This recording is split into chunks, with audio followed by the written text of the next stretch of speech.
السلام عليكم. طبعا بقالي كتير ما بعملش حلقات، بس لقيت حاجه كويسه اتكلم فيها.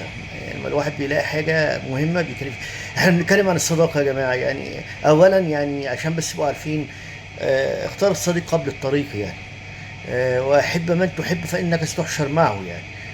فليه احنا بنقول الكلام ده؟ لان الصداقه بقت كلمه يعني الصديق المفروض اللي بيبعد صديقه عن المشاكل، بيبعده عن الظلم، بيبعده عن الغلط، اللي بينصحه لوجه الله هو ده الصديق. الصديق لو شاف بتعمل حاجه غلط لازم يقول لك ان انت غلطان. لكن الصديق اللي ما بيقولش ده، ويا عمي المره الجايه تعرف ان في حاجه غلط. اذا ما كانش الصديق او الصديقه يا بنتي او يا ابني يطور منك ويحسن منك ويحسن من اسلوبك ويحسن، ها، وبعدين تيجي مثلا واحد ايه، صديق خذلك كذا مره، يا عم من خذلك سيبه في حاله. اللي خذلك ده مش امين عليك، ده مش امين عليك. هو انا بتكلم الكلام ده لحاجه مهمه جدا. يعني مثلا ايه، الصداقه بقت عمله نادره. يعني الصديق الصنديد اللي يقف في ظهرك ويقويك ويساعدك في الوحش قبل الحلو. يعني يساعدك مش الوحش تعمل حاجه وحشه، لا، يعني اللي يساعدك في ظروفك الصعبه، سواء بالكلمه او بالوقفه جنبك او باي شيء، هو ده الصديق. لكن الصديق اللي في الفرح وفي الهيصه ده مش صديق يا ابني، او يا بنتي ابعدي عنه. الله يخليك. واللي احنا بنشوفه في الحياه بقى صعب، ابعدوا عنه.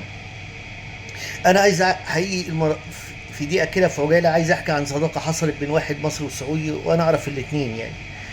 يعني لان في ناس ساعات بتقول السعودي، في الناس بتتكلم يعني على السعوديين، ساعات ناس تتكلم تطلع تتكلم عنهم وحش يعني.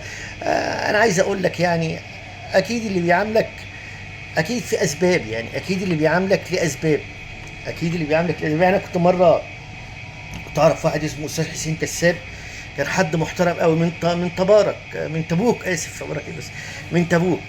قال لي اسوأ عماله عندي هي المصريه.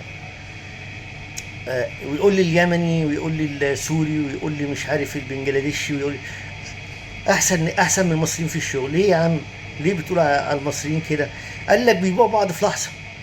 على فكره دي مش اتقالت لي من المصريين ذات نفسهم، يعني قالوا لي المصري بيتعامل مع المصري هناك بأسوأ حاجه يعني.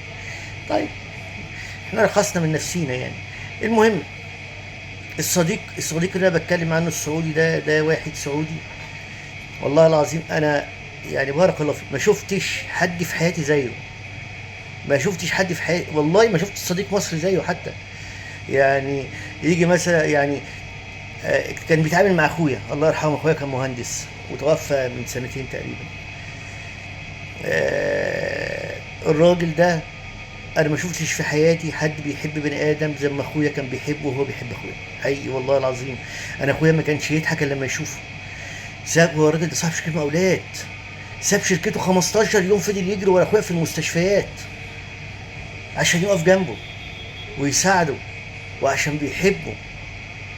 يعني مش مع اخويا في الهلس وراح ومش لا، بقول لكم يا جماعه فضل ورا اخويا 15 يوم يجري وراه في المستشفيات. غير اللي عمله ده، عمل حاجات والله انا ما شفت واحد مصري بيعملها لواحد مصري.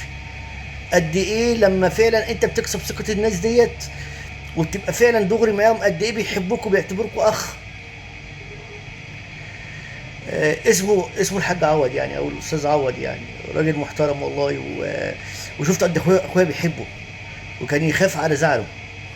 حتى بعد ما اخويا ساب الشغل معاه، الراجل ده فضل ورا اخويا بتاع اكتر من 10 سنين، يجري وراه ويكلمه ويتصل بيه ويقول له عامل ايه ويبعت له فلوس، ويجري وراه في المستشفيات ويهتم بيه ما هو بعيد عن الشغل اهو.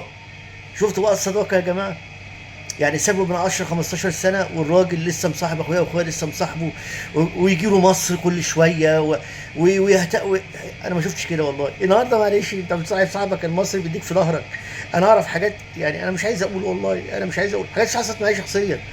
يعني بتصل يعني ساعات الانسان بيثق في بني ادم وبيفتكر اخوه يطلع ولا حاجه، ولا حاجه يعني. ويطلع ساعة الجد ما يعرفكش ويوعد. بصوا يا جماعة، أنا هقول لكم حاجة بسيطة بس لسيدنا النبي صلى الله عليه وسلم عشان نختم بيها حديثنا. هعرفكم يعني سيدنا النبي قال يعني في واحد ما ينفعش الثقة فيه. ها، إذا حدث كذب، وإذا اؤتمن خان، وإذا أوعد أخلف، وإذا خاصم فجر، والله أعلم. يعني أنت لما تلاقي الخصال دي موجودة في بني آدم، بيتكلم وكذاب، وبيحدث وكذاب برضه، وبتأمنه وبيديك في ظهرك، بلاش يا جماعة بلاش.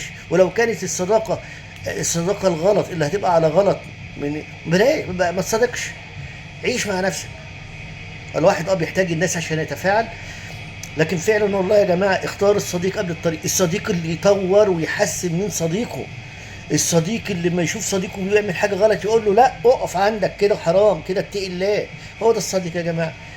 لكن صداقة وانت مثلا بتلبسي لبس وحش وصاحبتك ما بتقولكيش عليه، بتغلطي، بتكلمي ولد من ورا اهلك، ولا انت بتكلم كذا، ولا بتعمل حاجة غلط، ولا بتقضوها مثلا ما نشرب سيجارتين مع بعض، ما ينفعش.